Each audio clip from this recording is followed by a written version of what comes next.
കർത്താവായ യേശുക്രിസ്തുവിൻ്റെ അതിപരിശുദ്ധമായ നാമം വാഴ്ത്തപ്പെടുമാറാകട്ടെ. ഗുഡ് സമരിറ്റൻ മിനിസ്ട്രീസ് അവതരിപ്പിക്കുന്ന വിസ്മയ സന്ദേശത്തിൻ്റെ എല്ലാ മാന്യപ്രേക്ഷകർക്കും വേഗമനതമനായ കർത്താവായ യേശുക്രിസ്തുവിൻ്റെ നാമത്തിലുള്ള സ്നേഹവന്ദനം. കർത്താവിൽ പ്രിയമുള്ളവരെ, ഒരു പുതിയ ദിവസത്തിൻ്റെ പ്രഭാതത്തിൽ ദൈവത്തിൻ്റെ മാറ്റമില്ലാത്ത വചനം കേൾക്കുവാൻ, ധ്യാനിക്കുവാൻ, നമ്മുടെ പുതിയ ദിവസം ദൈവവചനത്തോടൊപ്പം ആരംഭിക്കുവാൻ കർത്താവ് തന്നിരിക്കുന്ന അവസരത്തിനായി ഞാൻ കർത്താവെ വാഴ്ത്തി സ്തുതിക്കുകയാണ്. ഇന്ന് പ്രാർത്ഥനയോടെ ഈ TV സ്ക്രീനിന് മുന്നിലിരിക്കുന്ന നിങ്ങൾ എല്ലാവരെയും കർത്താവ് അനുഗ്രഹിക്കട്ടെ. ഇന്നത്തെ തിരുവചന കേൾവി നിങ്ങളുടെ ജീവിതത്തിൽ വിടുതലിനും അനുഗ്രഹത്തിനും കാരണമായി തീരട്ടെ ഞാൻ ആത്മാർത്ഥമായിട്ട് പ്രാർത്ഥിക്കുകയാണ്. നാം ഈ ദിവസങ്ങളിൽ എന്ത് വിഷയമാണ് ചിന്തിക്കുന്നത്? ദൈവരാജ്യം അവകാശം ആക്കാത്തവർ. കഴിഞ്ഞ 6 എപ്പിസോഡുകളായി നാം ഈ തിരുവചനം തുടർച്ചയായിട്ട് ചിന്തിക്കുകയായിരുന്നു. ഇന്നതിൻ്റെ 7ാമത്തെ ഭാഗത്തേക്കാണ് കടന്നു വന്നിരിക്കുന്നത്. ദൈവരാജ്യം അവകാശം ആക്കാത്തവർ. ചിന്തയ്ക്ക് ആധാരമായി നമുക്കൊരു വാക്യം വായിക്കാം. ഗലാത്യ ലേഖനം 5-ാം അധ്യായം 21-ാമത്തെ വാക്യം. ഗലാത്യർ 5:21 എന്താ വായിക്കുന്നത്?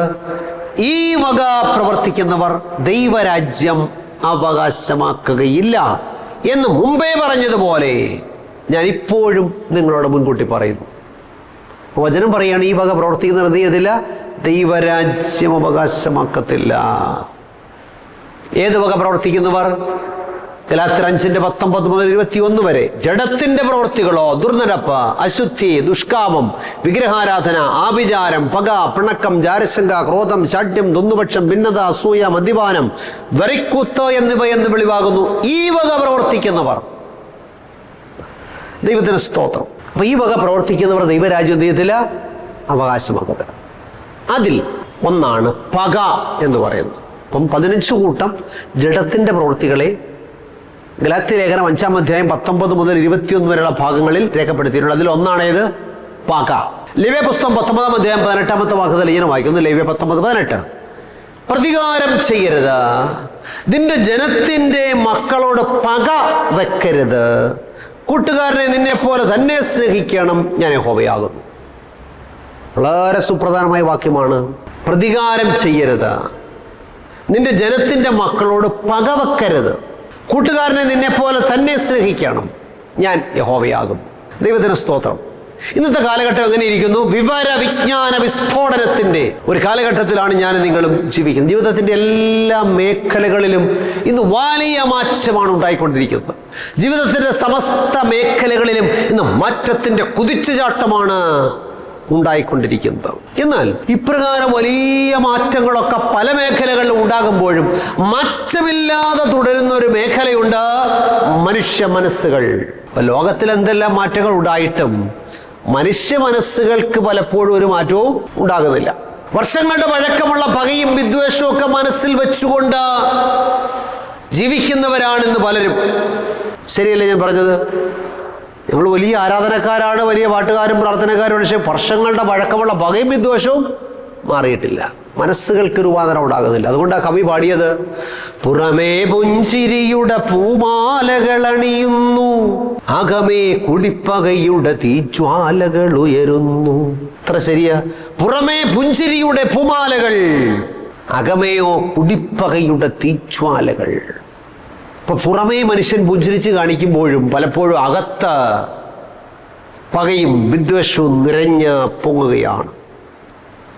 തിരുവചനം പറയുന്നു, നിന്റെ ജനത്തിന്റെ മക്കളോട് പക വെക്കരുത്, കൂട്ടുകാരനെ നിന്നെ പോലെ തന്നെ സ്നേഹിക്കണം, ഞാൻ യഹോവയാകുന്നു.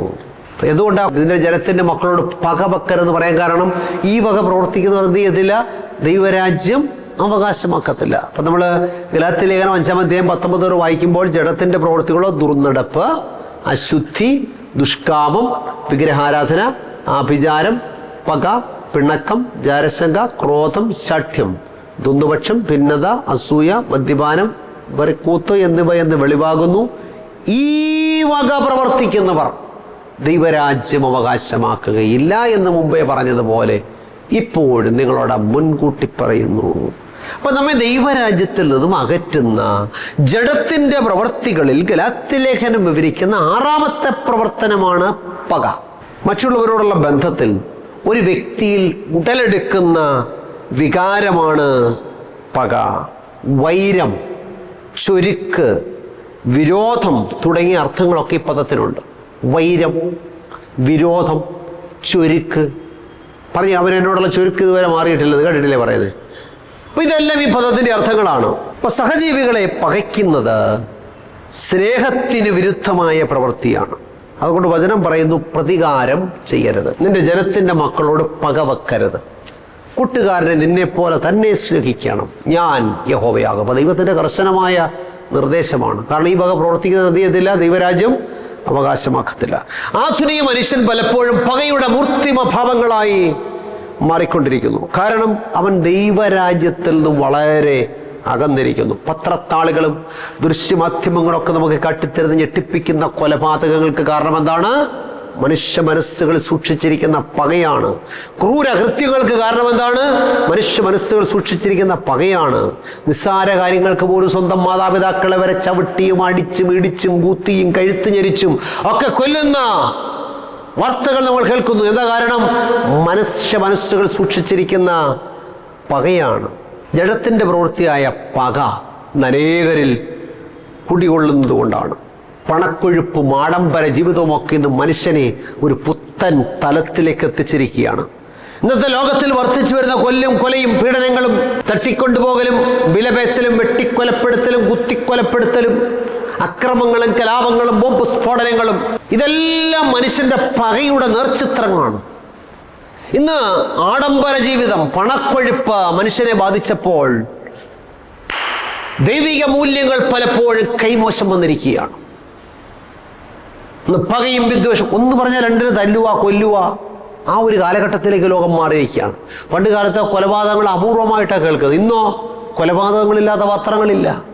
ഭഗവത് വർദ്ധിച്ച ഒരു സമൂഹത്തിലാണ് ഞാനും നിങ്ങൾ ജീവിക്കുന്നത്. നമുക്കറിയാം, മനുഷ്യ മനസ്സുകൾ, ആയിരക്കണക്കിന് ചിന്തകൾ മനുഷ്യ മനസ്സുകളിലൂടെ ഓരോ ദിവസം കടന്നുപോയിക്കൊണ്ടിരിക്കുകയാണ്. അതിൽ പലതും മറ്റുള്ളവരെ കുറിച്ചുള്ള ചിന്തകളാണ്. പകയും വിദ്വേഷവും ഉണർത്തുന്ന ചിന്തകൾ, മറക്കുവാനും ക്ഷമിക്കുവാനും കഴിയാത്ത കാര്യങ്ങൾ, കയ്പും വെറുപ്പും ഉണ്ടാക്കുവാൻ കാരണമാകുന്ന അനുഭവങ്ങൾ എന്നിവയാൽ മനുഷ്യ മനസ്സുകൾ ഇന്ന് അശുദ്ധമായിരിക്കുന്നു. മുറിവേൽപ്പിച്ചൊരു വാക്ക്, വേദനിപ്പിച്ച ചെറിയ സംഭവം, പാലിക്കാൻ കഴിയാതെ പോയ ഒരു വാഗ്ദാനം, ചില തെറ്റിദ്ധാരണകൾ, ഇതൊക്കെ വർഷങ്ങളായിട്ട് പകയായി മനസ്സിൽ സൂക്ഷിച്ചിരിക്കുന്നവരാണ് പലരും. തിരുവചനം പറയുന്നു, വേദപുസ്തകം എന്താ പറയുന്നത്? മർക്കോസിന്റെ സുവിശേഷം 11-ാം അധ്യായം 25-ാമത്തെ വാക്യം. മർക്കോസ് 11:25. നിങ്ങൾ പ്രാർത്ഥിപ്പാൻ നിൽക്കുമ്പോൾ സ്വർഗസ്ഥനായ നിങ്ങളുടെ പിതാവ് നിങ്ങളുടെ പിഴകളെയും ക്ഷമിക്കേണ്ടതിന് നിങ്ങൾക്ക് ആരോടെങ്കിലും വല്ലതുമുണ്ടെങ്കിൽ അവനോട് ക്ഷമിപ്പീൻ. നിങ്ങൾ ക്ഷമിക്കാഞ്ഞാലോ സ്വർഗസ്ഥനായ നിങ്ങളുടെ പിതാവ് നിങ്ങളുടെ പിഴകളെയും ക്ഷമിക്കുകയില്ല. അയ്യോ, വേദപുസ്തകം വളരെ വ്യക്തമായിട്ട് പറയുകയാണ്, നിങ്ങൾ പ്രാർത്ഥിപ്പാൻ നിൽക്കുമ്പോൾ. ഓരോ ദിവസവും പ്രഭാതത്തിലും വൈകുന്നേരത്തിലും നാം പ്രാർത്ഥനാപ്പായിലേക്ക് കടന്നു വരുമ്പോൾ, പ്രിയമുള്ളവരെ, വചനം പറയുകയാണ്, നിങ്ങൾ പ്രാർത്ഥിപ്പാൻ നിൽക്കുമ്പോൾ സ്വർഗസ്ഥനായ നിങ്ങളുടെ പിതാവ് നിങ്ങളുടെ പിഴകളെയും ക്ഷമിക്കേണ്ടതിന് നിങ്ങൾക്ക് ആരോടെങ്കിലും വല്ലതുമുണ്ടെങ്കിൽ അവനോട് ക്ഷമിപ്പീൻ. നിങ്ങൾ ക്ഷമിക്കാഞ്ഞാലോ സ്വർഗസ്ഥനായ നിങ്ങളുടെ പിതാവ് നിങ്ങളുടെ പിഴകളെയും ക്ഷമിക്കുകയില്ല. അപ്പം നാം പകയും വിദ്വേഷവും മനസ്സിൽ വെച്ചുകൊണ്ടാണ് രാവിലെ വൈകുന്നേരം കുത്തിയിരുന്ന് പ്രാർത്ഥിക്കുന്നതെങ്കിൽ അതുകൊണ്ട് യാതൊരു പ്രയോജനവും. വചനം പറയുന്നു, ഈ വക പ്രവർത്തിക്കുന്നവർ ദൈവരാജ്യം അവകാശമാക്കത്തില്ല. അപ്പൊ ജഡത്തിന്റെ പ്രവൃത്തികളിൽ ഒന്നാണേത്? പക. അപ്പൊ ചരിത്രത്തിന്റെ താളുകൾ നമ്മൾ പരിശോധിച്ചാൽ കുടിപ്പകയുടെയും വൈരാഗ്യത്തിന്റെയും എത്രയോ സംഭവങ്ങൾ ചരിത്രത്തിന്റെ താളുകളിൽ കാണുവാനായിട്ട് സാധിക്കും. വർഷങ്ങളായിട്ട് പകയിലും വൈരാഗ്യത്തിലും രാഷ്ട്രങ്ങൾ തമ്മിൽ, ജനവിഭാഗങ്ങൾ തമ്മിൽ, വ്യക്തികൾ തമ്മിൽ ഒക്കെയുള്ള പകയുടെ ചരിത്രം നമുക്ക് കാണുവാനായിട്ട് സാധിക്കും. ലോകചരിത്രം പരിശോധിച്ചാൽ ലോകചരിത്രത്തിൽ പകയുടെയും ക്രൂരതയുടെയും ഏറ്റവും മൂർത്തിമഭാവമായിട്ട് ചരിത്രകാരന്മാർ വിവരിക്കുന്ന ഒരാളുണ്ട്, അഡോൾഫ് ഹിറ്റ്ലർ.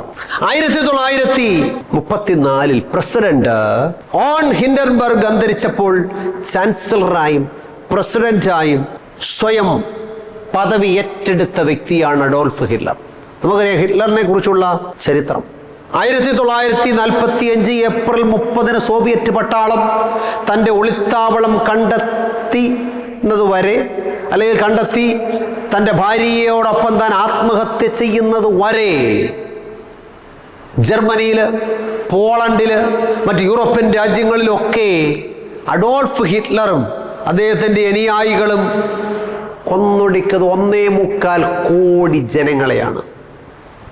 കുടിപ്പക. സ്ത്രീകളെയും അംഗഹീനരായവരെയും കുട്ടികളെയും പോലും വെറുതെ വിട്ടില്ല. 1.25 കോടി ജനങ്ങളെ വ്യാവസായിക അടിസ്ഥാനത്തിൽ കൊന്നൊടുക്കിയ പകയുടെ മൂർത്തിമ ഭാവമായിരുന്നു അഡോൾഫ് ഹിറ്റ്ലർ.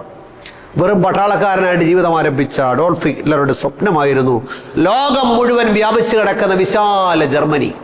ആര്യൻ വംശജരായ ജർമ്മൻകാർ മാത്രമാണ് ലോകത്തിലെ ഏറ്റവും പ്രധാനപ്പെട്ട വർഗമെന്നും ബാക്കിയുള്ളവരൊക്കെ താണവർഗക്കാരാണെന്നും അതുകൊണ്ട് അവരെ ഒന്നും ഭൂമുഖത്ത് വെച്ചേക്കാൻ പാടില്ല എന്നുമുള്ള ചിന്താഗതിക്കാരനായിരുന്നു ആര്? Adolf Hitler. അപ്പൊ ജർമ്മൻകാർക്ക് ലോകത്തിന്റെ രാജാക്കന്മാരായിട്ട് വാഴണമെങ്കിൽ മറ്റുള്ള രാജ്യക്കാരും ജനങ്ങളുമെല്ലാം ഇല്ലാതാകണം. അപ്പൊ യഹൂദന്മാരോടും മറ്റു രാജ്യക്കാരോടുമുള്ള ഹിറ്റ്ലറുടെ പക മനസ്സിൽ നിറഞ്ഞു. അത് അവസാനം 2ാം ലോക മഹായുദ്ധത്തിലേക്ക് കോടിക്കണക്കിന് ജനങ്ങളുടെ നാശത്തിനും വഴിതെളിച്ചു. നമുക്കറിയാം, 2ാം ലോക മഹായുദ്ധത്തിന് ശേഷം ന്യൂറംബർഗ് വിചാരണ കോടതിയിൽ പ്രദർശിപ്പിക്കപ്പെട്ട പല ചിത്രങ്ങളും അഡോൾഫ് ഹിറ്റ്ലറുടെ പകയുടെ നേർചിത്രങ്ങളായിരുന്നു. അഡോൾഫ് ഹിറ്റ്ലർ തടവിലാക്കപ്പെട്ട തടവുകാർക്ക് ചാപ്പ കുത്തുമായിരുന്നു. വളരെ വേദനിപ്പിക്കുന്ന അനുഭവമാണ് ചാപ്പ കുത്തുക. അപ്പോൾ അവർ വേദനിക്കുന്നത് കണ്ട് അന്നത്തെ പട്ടാള ഉദ്യോഗസ്ഥർ ആനന്ദിച്ചു. മറ്റൊരു ചിത്രം, ആ ചിത്രം അവിടെ പ്രദർശിപ്പിച്ചു. മറ്റൊരു ചിത്രം, ക്രൂരന്മാരായ പടയാളികൾ മനുഷ്യചർമ്മം വിളക്കിൻ്റെ ഷെയ്ഡായിട്ട് ഉപയോഗിക്കുന്ന ഒരു ചിത്രമുണ്ടായിരുന്നു. ഒരു സൈനിക ഉദ്യോഗസ്ഥൻ്റെ ഭാര്യയാണ് അത് നിർമ്മിച്ചത്. മനുഷ്യചർമ്മമാണ് ഷെയ്ഡായിട്ട് ഉപയോഗിച്ചിരുന്നത്.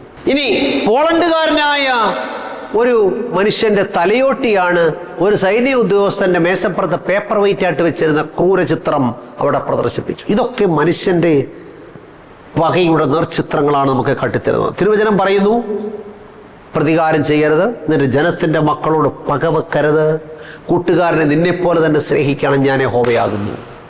കാരണം ഈ വക പ്രവർത്തിക്കുന്നവർ എന്ത് ചെയ്യത്തില്ല? ദൈവരാജ്യം അവകാശമാക്കത്തില്ല എന്ന ദൈവത്തിൻ്റെ വചനം വ്യക്തമായിട്ട് പറയുന്നു. നമുക്കറിയാം, ലോകചരിത്രത്തിൽ അഡോൾഫ് ഹിറ്റ്ലറെ പോലെയുള്ള ക്രൂരന്മാരായ സ്വച്ഛാധിപതികൾ, എത്രയോ ക്രൂര കൃത്യങ്ങൾ, എത്രയോ അവരുടെ മനസ്സിലുള്ള പകയും വിദ്വേഷവും ഒക്കെ മനുഷ്യരോട് പ്രകടിപ്പിച്ച് അനേകരെ കോൺസെൻട്രേഷൻ ക്യാമ്പുകളിൽ, പീഡന കേന്ദ്രങ്ങളിൽ ലക്ഷക്കണക്കിന് ജനങ്ങളെ വ്യാവസായിക അടിസ്ഥാനത്തിൽ കൊന്നൊടുക്കണമെങ്കിൽ എത്രമാത്രം പക യഹൂദന്മാരോടും മറ്റു വംശക്കാരോടും ഹിറ്റ്ലറുടെ മനസ്സിലുണ്ടായിരുന്നു. നാം തിരുവചനം പഠിക്കുമ്പോൾ യോസഫിനെ യാക്കോബ് കൂടുതൽ സ്നേഹിച്ചപ്പോൾ സഹോദരന്മാർ അവനെ പകയ്ക്കാൻ തുടങ്ങി. ഈ പക ചില ഹീനകൃത്യങ്ങൾ ചെയ്യുവാൻ അവരെ പ്രേരിപ്പിച്ചു.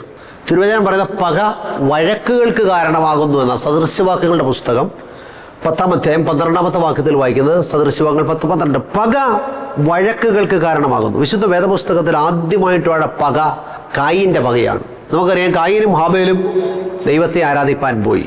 രണ്ടുപേരും യാഗം കഴിച്ചു. കായീൻ കൃഷിഫലങ്ങൾ യാഗം കഴിച്ചപ്പോൾ ഹാബേൽ ആട്ടിൻകുട്ടിയെ യാഗം കഴിച്ചു. ഒരാൾ വചനത്തിൻ്റെ വ്യവസ്ഥ പ്രകാരം ആരാധിച്ചപ്പോൾ ഒരാൾ വ്യവസ്ഥ തെറ്റിച്ച് ആരാധിച്ചു. വ്യവസ്ഥ തെറ്റിച്ചവൻ്റെ ആരാധനയിൽ ദൈവം പ്രസാദിക്കാതിരുന്നപ്പോൾ വ്യവസ്ഥ പ്രകാരം ആരാധിച്ചവനോട് തെറ്റിച്ചാരാധിച്ചൊരു പകയുണ്ടായി. അത് കൊലപാതകത്തിലേക്ക് നയിച്ചു. നീതിമാനായ ഹാബേലിൻ്റെ രക്തം ഈ ഭൂമിയിൽ വീഴുവാൻ കാരണം പകയാണ്. വിശുദ്ധ വേദപുസ്തകത്തിൽ കർത്താവായ യേശുക്രിസ്തുവിൻ്റെ ഗിരിപ്രഭാഷണത്തിൽ, ലോകപ്രശസ്തമായ ഗിരിപ്രഭാഷണത്തിൽ യേശു എന്താ പഠിപ്പിച്ചത്? മത്തായി 6 അതിൻ്റെ 14-15 വാക്യങ്ങൾ. നിങ്ങൾ മനുഷ്യരോട് അവരുടെ പിഴകളെ ക്ഷമിച്ചാൽ സ്വർഗസ്ഥനായ നിങ്ങളുടെ പിതാവ് നിങ്ങളുടെ പിഴകളെയും നിങ്ങളോട് ക്ഷമിക്കും. നിങ്ങൾ മനുഷ്യരോട് പിഴകളെ ക്ഷമിക്കാഞ്ഞാലോ സ്വർഗസ്ഥനായ നിങ്ങളുടെ പിതാവ് നിങ്ങളുടെ പിഴകളെയും ക്ഷമിക്കുകയില്ല. വളരെ പ്രധാനപ്പെട്ടൊരു വാക്യമാണ്. നാം മനുഷ്യരോട് അവരുടെ പിഴകളെ ക്ഷമിച്ചാൽ ദൈവം നമ്മോട് നമ്മുടെ പിഴകളെ ക്ഷമിക്കും. നാം മറ്റുള്ളവരുടെ പിഴകളെ ക്ഷമിക്കാതെ അവരോട് പകയിലും വിദ്വേഷത്തിലാണ് ജീവിക്കുന്നതെങ്കിൽ ദൈവം നമ്മുടെ പിഴകളെയും ക്ഷമിക്കത്തില്ല. മിക്കവാറും എല്ലാവരും ഈ കർത്തൃപ്രാർത്ഥന പ്രാർത്ഥിക്കുന്നവരാണല്ലോ, ഒരു വലിയ വിഭാഗം. എന്നാൽ പ്രാർത്ഥിക്കാത്തവരും ഉണ്ട്. അതിന് കാരണം വേറെയുണ്ട്. ആ പ്രാർത്ഥനയിൽ കർത്താവ് എന്താ പഠിപ്പിച്ചത്? ഞങ്ങളുടെ കടക്കാരോട് ഞങ്ങൾ ക്ഷമിച്ചിരിക്കുന്നത് പോലെ ഞങ്ങളുടെ കടങ്ങളെ ഞങ്ങളോടും ക്ഷമിക്കണമേ. അപ്പം നമ്മൾ പ്രാർത്ഥിക്കുന്നത് ഇങ്ങനെ, ഞങ്ങളുടെ കടക്കാരോട് കർത്താവേ ഞങ്ങൾ ക്ഷമിച്ചിരിക്കുന്നത് പോലെ ഞങ്ങളുടെ കടങ്ങളെ ഞങ്ങളോടും ക്ഷമിക്കണമേ. എന്താണ് ഈ പ്രാർത്ഥനയുടെ അർത്ഥം? അതായത് നമ്മോട് പകയും വിദ്വേഷവും ഒക്കെ കാണിക്കുന്ന ആളുകളോട് ഞാൻ എങ്ങനെ ക്ഷമിക്കുന്നുവോ അതുപോലെ കർത്താവെ അങ്ങ് എന്നോട് ക്ഷമിക്കണം എന്ന് പറഞ്ഞാൽ, ഞാൻ മറ്റുള്ളവരോട് പകയും വിദ്വേഷത്തിലുമാണ് ക്ഷമിക്കുന്നില്ല എന്നുണ്ടെന്നുണ്ടെങ്കിൽ എന്നോട് കർത്താവ് ക്ഷമിക്കേണ്ട എന്നാണ് ഈ പ്രാർത്ഥിക്കുന്നതിൻ്റെ അർത്ഥം. ഒരു വലിയ വിഭാഗം ആളുകൾ ഇത് പ്രാർത്ഥിക്കാറില്ല. അതിൻ്റെ കാരണം എന്താ? ഞങ്ങൾ വേറെ പ്രാർത്ഥിച്ചോളാം എന്ന് പറയാൻ കാരണം ഇതാ. എന്താണ്? ഞങ്ങളുടെ കടക്കാരോട് ഞങ്ങൾ ക്ഷമിച്ചിരിക്കുന്നത് പോലെ ഞങ്ങളുടെ കടങ്ങളെ ഞങ്ങളോട് ക്ഷമിക്കണമെന്ന് പ്രാർത്ഥിപ്പാനുള്ള തൻ്റെ ഇടമില്ല. പകയും വിദ്വേഷവും മനസ്സിൽ വെച്ചുകൊണ്ട് ഇത് പ്രാർത്ഥിക്കാൻ പറ്റുമോ? അതിന് ചില മിടുക്കന്മാർ കണ്ടെത്തിയിരിക്കുന്നതിന് മാർഗമുണ്ട്. അവർ പ്രാർത്ഥിക്കുമ്പോൾ ഒരു ഉടായ്പ പ്രാർത്ഥന. എന്താണ്? ഞങ്ങളുടെ കടങ്ങളും പാപങ്ങളും ഞങ്ങളോട് ക്ഷമിക്കണമേ. അങ്ങനെയല്ല കർത്താവ് പഠിപ്പിച്ചത്. ഞങ്ങളുടെ കടക്കാരോട് ഞങ്ങൾ ക്ഷമിച്ചിരിക്കുന്നത് പോലെ ഞങ്ങളുടെ കടങ്ങളെ ഞങ്ങളോട് ക്ഷമിക്കണം. അല്ല ഞങ്ങളുടെ കടങ്ങളും ദോഷങ്ങളും ക്ഷമിക്കണമെന്നല്ല. അത് ക്ഷമിക്കാൻ വയ്യാത്ത വള്ളികളാണ് അങ്ങനെ പ്രാർത്ഥിക്കുന്നത്. അപ്പൊ നോക്കിക്കേ, ദൈവത്തിന്റെ വചനം പറയുന്നു, ഈ വക പ്രവർത്തിക്കുന്നവർ ദൈവരാജ്യം അവകാശമാക്കുകയില്ല. നമ്മെ നിത്യജീവനിൽ നിന്നും അകറ്റുന്ന, ദൈവരാജ്യം നമുക്ക് നഷ്ടമാക്കുന്ന ജഡത്തിന്റെ പ്രവൃത്തിയാണ് പക എന്ന് ദൈവത്തിന്റെ വചനം നമ്മെ പഠിപ്പിക്കുന്നു. യോഹന്നാന്റെ 1-ാം ലേഖനം 3-ാം അധ്യായം 15-ാമത്തെ വാക്യം. അവിടെ എന്താ വായിക്കുന്നത്? സഹോദരനെ പകയ്ക്കുന്നവനെല്ലാം കുലപാതകനാകുന്നു. യാതൊരു കുലപാതകനും നിത്യജീവൻ ഉള്ളിൽ വസിച്ചിരിപ്പില്ല. ദൈവത്തിന് സ്തോത്രം. വളരെ സുപ്രധാനമായൊരു വാക്യമാണ്. എന്താ വാക്യം പറയുന്നത്?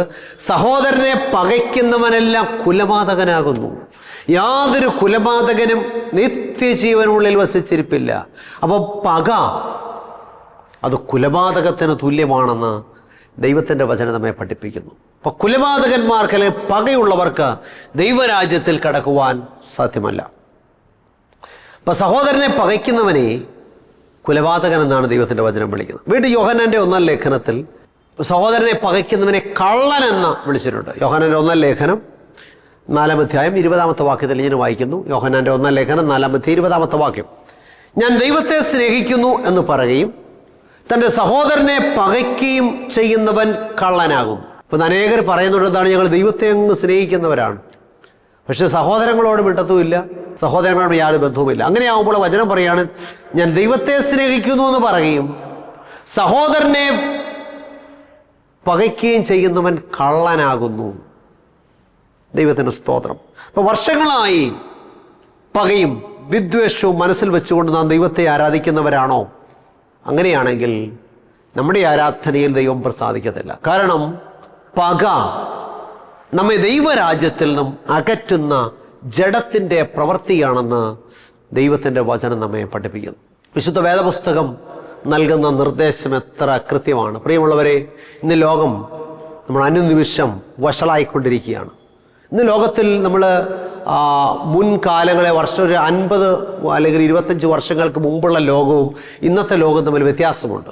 ഒരു കാലത്ത് ജനങ്ങൾ തമ്മിൽ സ്നേഹത്തിലും സൗഹൃദത്തിലും കഴിഞ്ഞിരുന്ന കാലം മാറിയിട്ട് ഇന്ന് സ്വാർത്ഥതയുടെ വേലിക്കെട്ടുകളും മതിൽക്കെട്ടുകളും ഒക്കെ തീർത്തിട്ട് മനുഷ്യൻ തങ്ങളിലേക്ക് തന്നെ ചുരുങ്ങിക്കൊണ്ടിരിക്കുന്നൊരു കാലഘട്ടം. വ്യക്തിബന്ധങ്ങളും സഹോദര ബന്ധങ്ങളും ഒക്കെ ഇന്ന് അന്യം നിന്നുകൊണ്ടിരിക്കുകയാണ്. പകയും വിദ്വേഷവും മനസ്സിൽ സൂക്ഷിക്കുന്ന ഒരു കാലഘട്ടം എന്ന് പറഞ്ഞാൽ, ഇന്ന് മനുഷ്യൻ്റെ പകയുടെ അനന്തരഫലമായിട്ടുള്ള സംഭവ വികാസങ്ങൾ നമ്മുടെ ചുറ്റുപാടുകളിൽ, കുടുംബങ്ങളിൽ, സമൂഹത്തിലൊക്കെ കാണുന്നൊരു കാലഘട്ടമാണ്. എന്നാൽ വചനം എന്ത് പറയുന്നു? ഈ വക പ്രവർത്തിക്കുന്നവർ ദൈവരാജ്യം അവകാശമാക്കുകയില്ല. ദൈവത്തിന് സ്തോത്രം. നിന്റെ ജനത്തിൻ്റെ മക്കളോട് പകവെക്കരുത്, ഞാൻ യഹോവയാകുന്നു. ഇന്ന് മനുഷ്യൻ തങ്ങൾ ദൈവത്തെ ആരാധിക്കുന്നവരാണ്, ദൈവത്തെ സ്നേഹിക്കുന്നവരാണെന്ന് അവകാശപ്പെടുകയും അതേസമയം മറ്റുള്ളവരെ പകയ്ക്കുകയും ചെയ്യുന്നവരായിട്ട് മാറിയിരിക്കുന്നൊരു കാലഘട്ടമാണ്. അങ്ങനെയാണെങ്കിൽ നാം കള്ളനും കുലപാതകനുമാണെന്ന് ദൈവത്തിൻ്റെ വചനം നമ്മെ പഠിപ്പിക്കുന്നു. പ്രിയമുള്ളവരെ, ഈ നല്ല പ്രഭാതത്തിൽ ചിന്തിക്കുക, നാം എങ്ങനെയുള്ളവരാണ്? ഈ വക പ്രവർത്തിക്കുന്നവർ ദൈവരാജ്യം അവകാശമാക്കത്തില്ല എന്ന് തിരുവചനം പറയുമ്പോൾ നാം ജഡത്തിൻ്റെ പ്രവൃത്തികൾക്ക് വശംവദരാണെങ്കിൽ നാം ദൈവരാജ്യത്തിൽ നിന്ന് വളരെ അകന്നവരാണ്. അതുകൊണ്ട് ഈ നാളിൽ നമുക്കൊരു മാനസാന്തരം ആവശ്യമാണ്. നാം ഈ നാളിൽ ദൈവത്തിൻ്റെ വചനം കേൾക്കുന്നുണ്ട്, പക്ഷേ നമ്മുടെ ജീവിതത്തിന് യാതൊരു രൂപാന്തരവും ഉണ്ടാകുന്നില്ലെങ്കിൽ അതുകൊണ്ട് യാതൊരു പ്രയോജനവുമില്ല. ദൈവത്തിൻ്റെ മാറ്റമില്ലാത്ത തിരുവചനമാകുന്ന വിത്ത് നമ്മുടെ ഹൃദയമാകുന്ന നല്ല നിലത്ത് വീണ് അത് നല്ല ഫലം പുറപ്പെടുവിച്ചാൽ മാത്രമേ നമ്മുടെ ജീവിതങ്ങൾ ശുദ്ധീകരിക്കപ്പെടുകയും നാം ദൈവരാജ്യത്തിന് അവകാശികളായി തീരുകയും ചെയ്യത്തുള്ളൂ. അപ്പോൾ വചനം വെള്ളമാണ്, അത് നമ്മെ കഴുകി ശുദ്ധീകരിക്കുന്നതാണ്. അവിടുന്ന് അവളെ വചനത്തോടുകൂടിയ ജലസ്നാനത്താൽ ശുദ്ധീകരിച്ച് കറ, ചുളുക്കം മുതലായവ ഒന്നുമില്ലാതെ സഭയെ തനിക്ക് ശുദ്ധയും നിഷ്കളങ്കയുമായി മുൻനിർത്തേണ്ടതിന് തനിക്ക് വേണ്ടി അവൾക്ക് വേണ്ടി ഏൽപ്പിച്ചു കൊടുത്തു. അപ്പോൾ കർത്താവായ യേശുക്രിസ്തു തന്നെത്താൻ നമുക്ക് വേണ്ടി ഏൽപ്പിച്ചതിന് കാരണം എന്താണ്? നമ്മെ ശുദ്ധീകരിച്ച് കഴുകി വെടിപ്പാക്കേണ്ടതിന് വേണ്ടിയിട്ടാണ്. അതുകൊണ്ട് ഈ നാളുകളിൽ ഒരു കഴുകൽ നമ്മുടെ ജീവിതത്തിൽ ഉണ്ടാകണം. പകയും വിദ്വേഷവും ജഡത്തിൻ്റെ എല്ലാ പ്രവൃത്തികളും മാറിയിട്ട് ക്രിസ്തുവിൽ ഒരു പുതിയ സൃഷ്ടിയായി തീരുവാൻ നമ്മെ തന്നെ ഏൽപ്പിക്കാം. ഞാൻ പ്രാർത്ഥിക്കാനായിട്ട് പോവുകയാണ്. പ്രിയമുള്ളവരെ, നമ്മുടെ പ്രാർത്ഥനാ വിഷയങ്ങൾ എന്ത് തന്നെയായിരുന്നാലും എന്നോട് ചേർന്ന് പ്രാർത്ഥിക്കാം. നാം നല്ല തീരുമാനത്തോടും പ്രതിഷ്ഠയോടും പ്രാർത്ഥിക്കുന്നെങ്കിൽ ദൈവം നമ്മുടെ പ്രാർത്ഥന കേൾക്കും. കണ്ണുകളടയ്ക്കാം, പ്രാർത്ഥിക്കാം. അടിയങ്ങളെ സ്നേഹിക്കുന്ന ഞങ്ങളുടെ നല്ല ദൈവമേ, സ്വർഗ്ഗസ്ഥ പിതാവേ, നിങ്ങളെ കേൾപ്പിച്ച മാറ്റമില്ലാത്ത തിരുവചനത്തിനായിട്ട് സ്തോത്രം. നിന്റെ ജനത്തിൻ്റെ മക്കളോട് പക വെക്കരുത് എന്ന് ദൈവത്തിൻ്റെ വചനോടികളെ പഠിപ്പിക്കുന്നല്ലോ. കാരണം ഈ വക പ്രവർത്തിക്കുന്നവർ ദൈവരാജ്യം അവകാശമാക്കത്തില്ല എന്ന് തിരുവചനം അടിവരയിട്ട് പറയുമ്പോൾ അടിയങ്ങളുടെ ജീവിതത്തിൽ പകയും വിദ്വേഷവും ഒക്കെ മാറ്റിയിട്ട് സ്നേഹമുള്ളവരായി, ക്രിസ്തീയ സ്നേഹമുള്ളവരായി ജീവിക്കുവാൻ അടിയങ്ങളെ സഹായിക്കണമേ. വചനം കേട്ട എല്ലാ പ്രിയപ്പെട്ടവരെയും കർത്താവ് അനുഗ്രഹിക്കണമേ. കർത്താവേ, ഒരു വലിയ രൂപാന്തരം, വലിയ മാറ്റം അനേകരുടെ വ്യക്തി ജീവിതങ്ങളിൽ, കുടുംബ ജീവിതങ്ങളിൽ, സാമൂഹ്യ ജീവിതത്തിൽ ഉണ്ടാകുവാൻ കർത്താവ് ഇടയാക്കണമേ. രോഗത്താലും ഭാരത്താലും കടബാധ്യതകളാലും മാനസിക സംഘർഷങ്ങളാലും മറ്റുള്ളവരോട് പറയുവാൻ കഴിയാത്ത വേദനകളാലും ഞരങ്ങുന്ന അനേക പ്രിയപ്പെട്ടവർ കേൾക്കുന്നുണ്ടല്ലോ. എൻ്റെ കർത്താവിൻ്റെ വിടുതലിൻ്റെ കരം, ആശ്വാസത്തിൻ്റെ കരം ഇന്ന് പ്രഭാതത്തിൽ പ്രിയമക്കളുടെ മേൽ തൊടുമാറാകണമേ. അവിടുന്ന് വിടുവിക്കുന്ന ദൈവമായിരിക്കാൻ സ്തോത്രം. എല്ലാ മാനവമഹത്വം എൻ്റെ കർത്താവ് എടുക്കണമേ. യേശു ക്രിസ്തുവിൻ്റെ ധന്യമുള്ള നാമത്തിൽ താഴ്മയായിട്ട് യാചിക്കുന്നു. പ്രാർത്ഥന കേൾക്കണം നല്ല പിതാവേ, ആമേൻ. കർത്താവിൽ പ്രിയമുള്ളവരെ, ദൈവമായ കർത്താവ് നമ്മെ സഹായിക്കട്ടെ. എല്ലാ ഞായറാഴ്ചയും രാവിലെ 6:30 ജയ്ഹിന്ദ് ചാനലിലുള്ള ഈ സംപ്രേഷണം കാണുക, കേൾക്കുക, മറ്റുള്ളവർ പറയുക. യൂട്യൂബിലും കാണാം. ജോയ്മോൻ മത്തായി എന്ന് ടൈപ്പ് ചെയ്താൽ നമുക്ക് ദൈവത്തിൻ്റെ വചനം നന്നായിട്ട് ഗ്രഹിച്ച് മനസ്സിലാക്കി ദൈവവചനത്തിൽ വളരുവാൻ ദൈവമായ കർത്താവ് സഹായിക്കട്ടെ. എല്ലാവർക്കും നല്ല ഒരു ദിവസം ആശംസിക്കുന്നു. ദൈവമായ കർത്താവ് നമ്മെ സഹായിക്കുമാറാകട്ടെ. ആമേൻ. ദൈവത്തിന് മഹത്വമുണ്ടാകട്ടെ. പാസ്റ്റർ ജോയ്മോൻ മത്തായി എഴുതിയ വിശുദ്ധ ദിവസം എന്ന പുസ്തകം നിങ്ങളെ പരിചയപ്പെടുത്തുന്നു. എന്തുകൊണ്ടാണ് ദൈവം മനുഷ്യന് ഒരു വിശുദ്ധ ദിവസത്തെ നൽകിയത്? വിശുദ്ധ ദിവസത്തെ നാം എങ്ങനെ മനസ്സിലാക്കണം? ശരിക്കും ദൈവം തന്ന വിശുദ്ധ ദിവസത്തിലാണോ നാം ദൈവത്തെ ആരാധിക്കുന്നത്? വ്യവസ്ഥ തെറ്റിച്ചുള്ള ആരാധനയിൽ ദൈവം പ്രസാദിക്കാമോ? വിശുദ്ധ ദിവസത്തിന്റെ കാര്യത്തിൽ ചരിത്രത്തിൽ സംഭവിക്കുന്ന ഏറ്റവും വലിയ ചതിവെന്താണ്? വിശുദ്ധ ദിവസവും ന്യായവിധിയും തമ്മിലുള്ള ബന്ധമെന്താണ്? തുടങ്ങി വിശുദ്ധ ദിവസത്തെ സംബന്ധിച്ച് നിങ്ങൾ അറിഞ്ഞിരിക്കേണ്ട ധാരാളം അറിവുകൾ കോർത്തിണക്കിയ പുസ്തകം. 272 പേജുകളുള്ള ഈ പുസ്തകത്തിന് പോസ്റ്റേജ് ഉൾപ്പെടെ നിങ്ങൾ നൽകേണ്ട വില 75 രൂപയാണ്.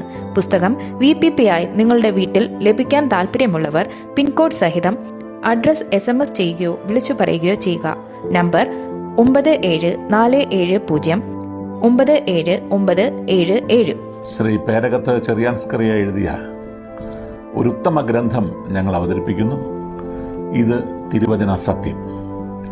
ക്രൈസ്തവ ലോകത്ത് പരക്കെ പ്രചരിക്കുന്ന അബദ്ധ ഉപദേശങ്ങളും സംശയങ്ങളും വചന അടിസ്ഥാനത്തിൽ ദൂരീകരിക്കുന്ന ഒരു ഗ്രന്ഥമാണിത്.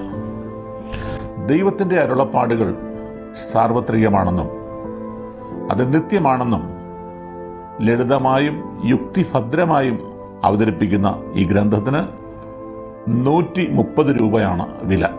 എന്നാൽ ഞങ്ങളിത് തികച്ചും സൗജന്യമായി നിങ്ങൾക്ക് അയച്ചു തരുന്നു.